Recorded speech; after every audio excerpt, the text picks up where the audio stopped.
Hey, I want to welcome you to another episode of Jordans and Jazz. I'm your host, Juan Williams. And again, for those of you that don't know me or are new to my show, I'm a musician. I teach music lessons, piano guitar lessons with a focus on jazz, funk, hip hop, and R&B. I also worked at an athletic shoe store. And that is where the start of my sneaker collection really begins. So if you're a fan of music and you're a sneakerhead, you're definitely in the right place. Don't forget to subscribe to my YouTube channel. Hit the bell for any notifications. Hit likes. Hit the like button or the dislike button. If you disagree with what I have on the topic today. Make sure you subscribe. Leave a comment. Leave a comment about your kicks of the day or what you're listening to, or if you have a comment about the topic, definitely make sure that you go ahead and hit that like button. Also subscribe and hit the bell. And don't forget, and also I want you to go to my Patreon.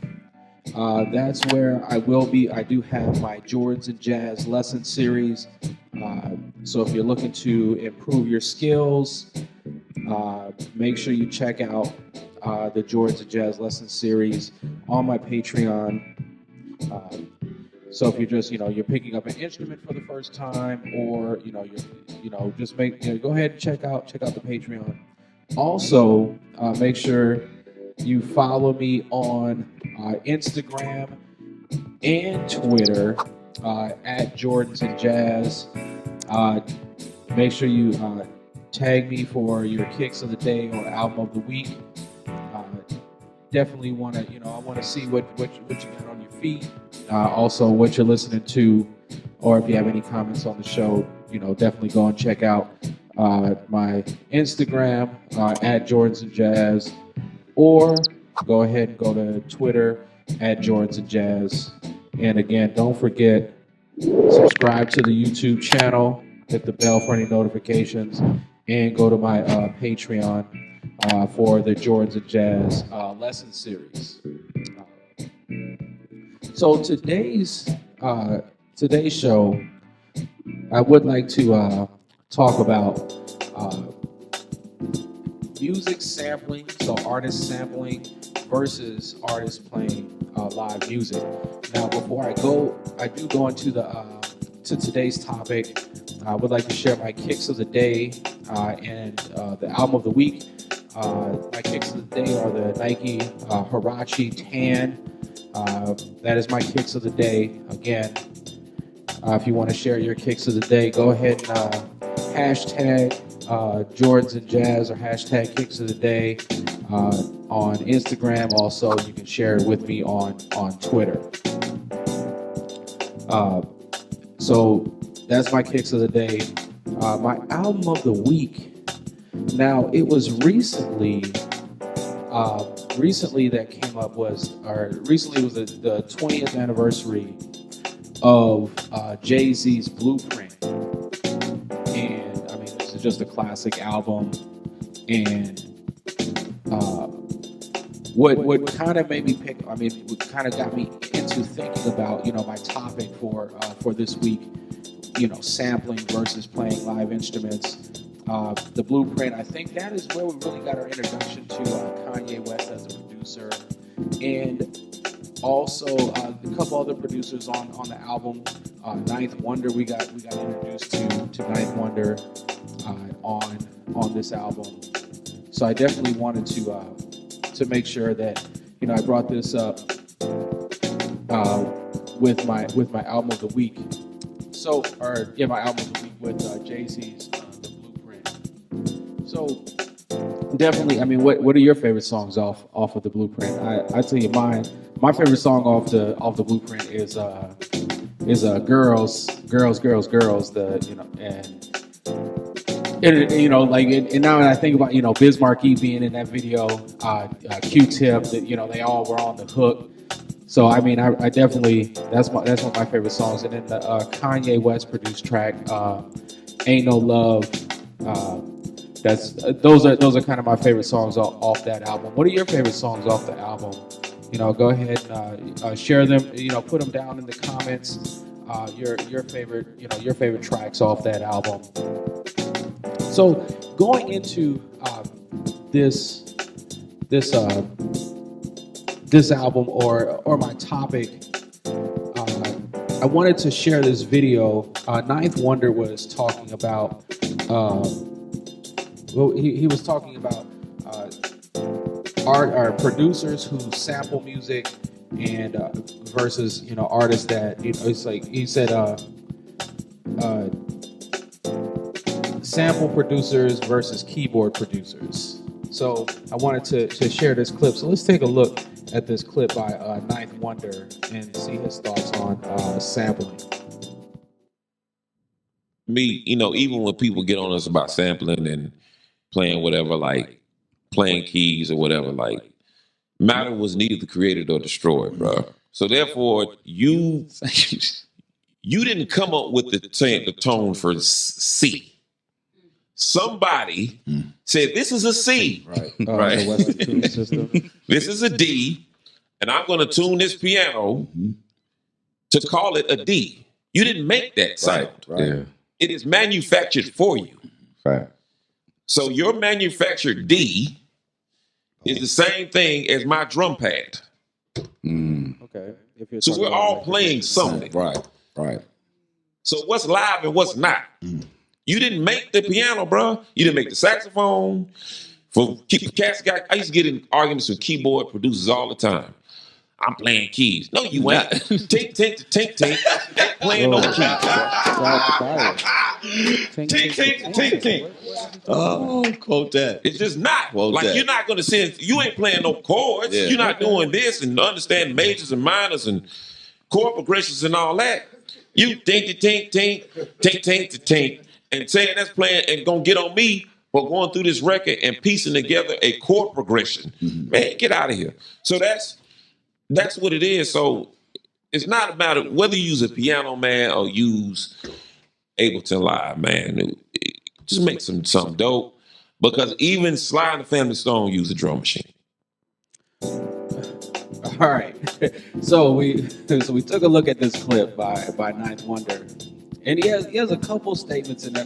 And so I was trying to figure out when he says keyboard producers. And I was trying to figure out who was it, what was he talking about? And what I think was happening so Ninth Wonder, his production is mainly sample-based production, right? I want to say 90% of all the records he's done is a sample base, or is sample heavy, right? And don't get me wrong, he's got some great production and he's worked with a lot of artists. So I definitely respect Ninth Wonder as a producer. So I was trying to figure out what he was talking about when he said, these keyboard producers. And okay, so I just want to go into this point about this manufacture, this C. You didn't come up with the tone of C. You didn't come up with the tone of D. So that what we use, I don't want to get too too deep in the weeds on the theory of music and how it was designed. But the Western tuning system that we use for music.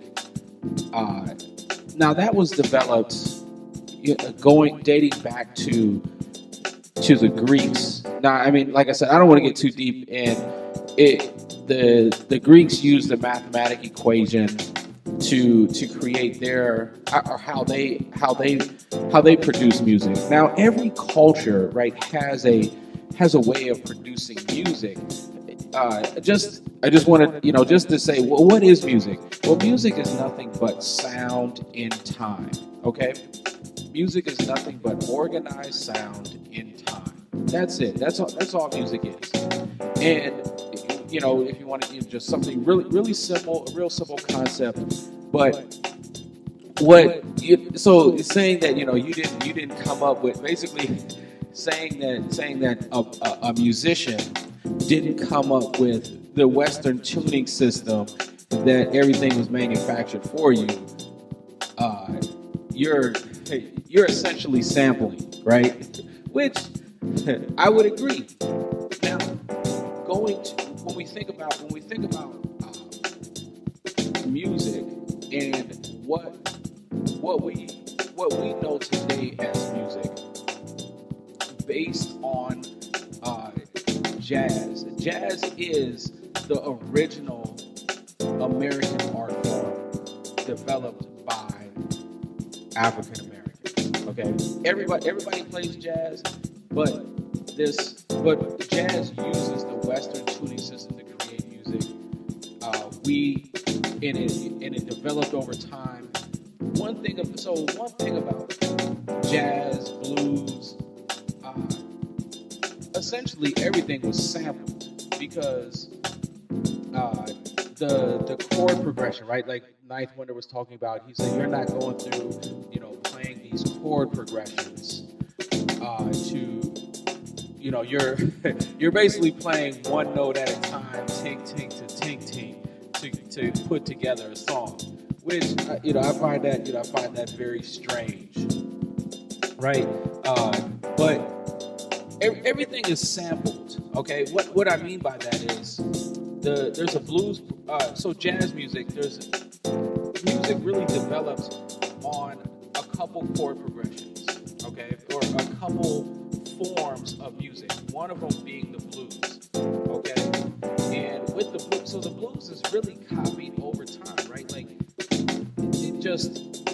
Musicians, if a couple musicians got together and said, "Hey, we're gonna play blues in B flat," we're all gonna look at each other and we're gonna know what to do, and we're just gonna start playing. Okay, is that sampling? I mean, yeah, we're just using the basic chord progression that all these other great blues players used. Jazz music had really two main forms: 32 bar song form or blues. Those are really the main two forms of music. So if I say, hey, we're gonna play I'm gonna say we're gonna play 32 bar song form in the key of G, we're gonna look at each other and be like, yeah, we really know what that means, right? We're gonna know it's gonna be A B A, and is that sampled? I mean, yeah, it's sampled, but somebody's playing it. I'm putting, as a keyboard player or a guitarist, I'm putting together chord progressions that go along with that progression. So there's one thing. So now we're talking about another point that I wanted to get to was Ninth Wonder saying that he doesn't, it's no different, right? Like if you're playing keys or he's playing his drum machine or using a certain program to create samples, there's no difference than playing. Now, there's another side to sampling, and another side to the sampling is the artist. Okay, so I wanted to take a look at this other clip, and in this clip, it's about Clyde Stubblefield, and let's take a clip and then we can talk about it here in a second. So let's take a look at this clip. James is like, take it, Clyde, and he goes ahead and takes his break, and that break ends up becoming, one of the bases for a whole bunch of sample-based records. I never got a thanks. I never got a hello, how you doing, or anything from any of the rap artists or anything. The only one I got a thanks from was Melissa Etheridge. His name never appears on any of those compositional credits. His name is not part of the legal legacy of all of those great tunes he played on. He doesn't get royalties. He got paid for the time in the studio. The producer or the publisher of that particular track is getting compensated for the use of that sample, but the artist that originally played that drum break that got sampled is not necessarily getting any compensation for it. So many groups that sample my stuff. They say I'm the world's samplers, #1 samplers drummer. So hey, I haven't got a penny for it yet, though. But yes, the rhythm's the rebel. Without applause, I'm lowering my level.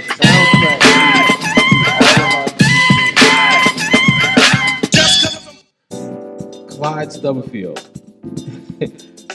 played on the soundtrack to a lot of people's lives, right? I mean, his drum breaks or his drum beats on those James Brown records created the soundtrack. That was the basis for the music that we all love, right?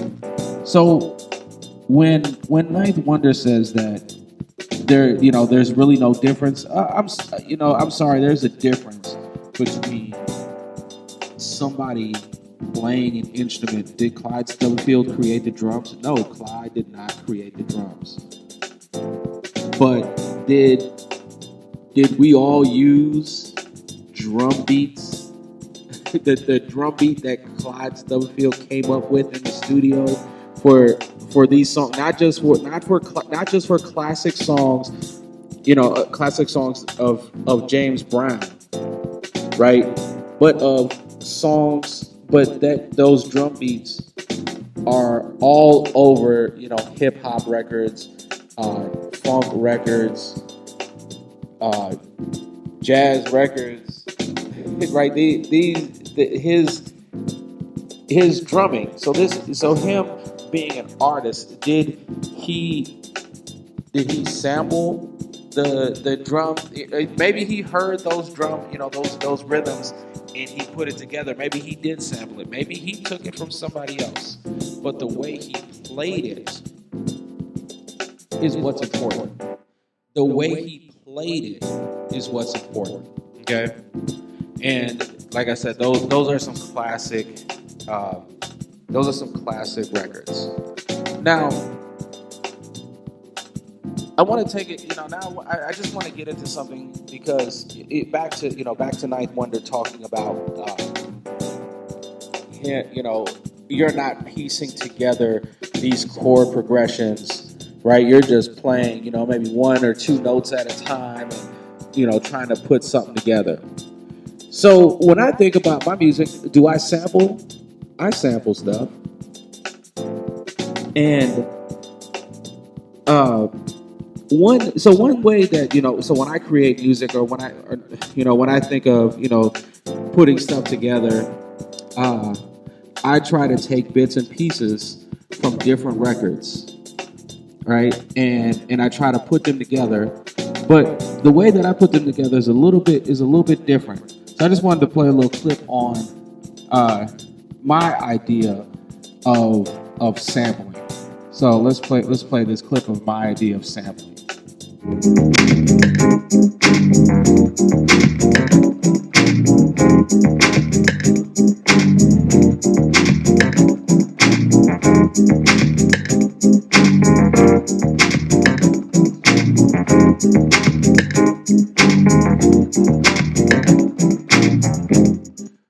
So that was my idea. That was my idea of sampling. I'm just going to play this beat in the background to where I actually did sample a record. But just back to kind of my idea of sampling is what I did was I took the drum beat from Juicy.